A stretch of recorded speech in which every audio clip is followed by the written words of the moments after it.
So the campaign, the Harris campaign, has a lot of energy behind it, bringing in a whole lot of money. I think it was $84 million in 24 hours or something wild like that, and it continues. But the Trump campaign says this is just a honeymoon period. Is it going to last? It will last. It will last because Vice President Harris won her record as a state prosecutor, U.S. Senator, and Vice President. And it will last because she has a vision for the future, and Trump doesn't. So that's why you're seeing this excitement. That's why you're seeing this energy.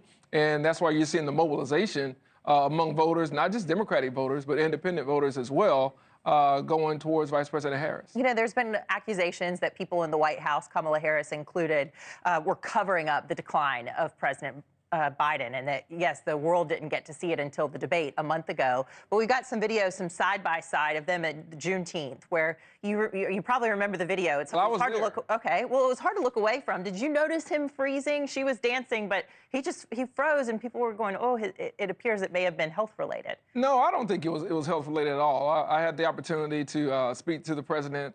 And one of the things that I think, sometimes when you're in a social setting like that, people respond differently. I'm not always on beat. That may be hard to imagine. So me neither. Okay, so there are things that we really have to look at, I think, in the human context and not just over magnify a certain issue. I don't know if he would have been dancing if people would have said that was good or bad.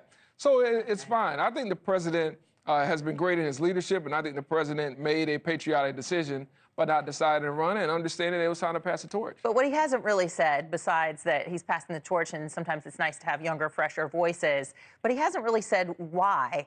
What is it?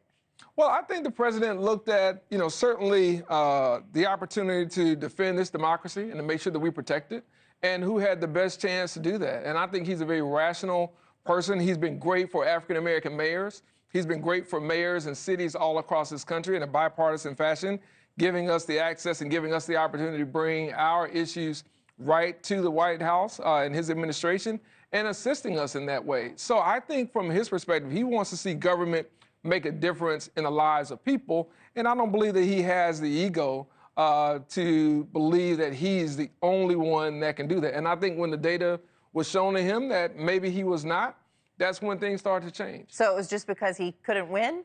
Well, I think that was part of it. I think certainly, the mind may be there and willing to go through with it. The question is the body willing to go through a grueling campaign season over these next 100-plus days? And yeah. that was a question. But listen, I think that with Vice President Harris being at the top of the ticket, not only has it reshuffled the race, it has reshuffled down ballot races. It will change the game in the Senate. It will change the game in congressional races and statewide races as well because of what we're seeing from Latinx voters, black voters, women voters, and young voters being so engaged and energized about her vision for the future.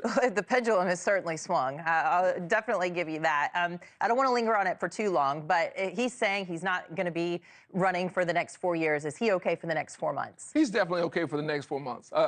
President Biden has a tremendous record, one that I think has been transformational, and I believe it's one that when history judges will say he's been one of the most significant presidents of the last 75 years. I think when you look at the legislation and you look at what he's done in expanding NATO and so many other things, keeping us out of a recession, this is someone who should continue to lead and govern this country up until the next inauguration. Well, there are a lot of pundits who say this election is going to come down to a handful of voters in a handful of states. And one of those is the swing state of North Carolina, where I'm from. Trump was having a rally there. So I interviewed some supporters on both sides of the aisle. I want you to take a listen to some Republican voters, and I'll let you respond. Sure. I feel safe with all these Trumpers around. You're in better hands than anyone here. So when you hear Democrats say that Trump is the one who's a threat to democracy, what's your message for them? Well, it's crazy because they're the one that, without any of the primary votes, throwing out all the primary votes and now installing, the next person that they're installing. So it's very crazy that they say that. President Trump is the one who's standing up for freedom. I also interviewed a woman who said, look, I wouldn't date him, but I felt a lot more secure when he was the president. What's your response to those everyday voters? Well, listen, everybody has their opinion.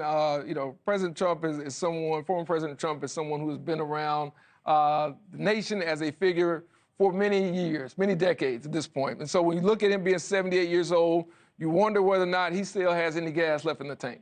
And I think that from my standpoint, what you hear from some of those voters is a familiarity. When they understand and they hear the story of how the vice president was brought up, when they hear what her convictions are, what her priorities are, I believe they will begin to like her and support her even more.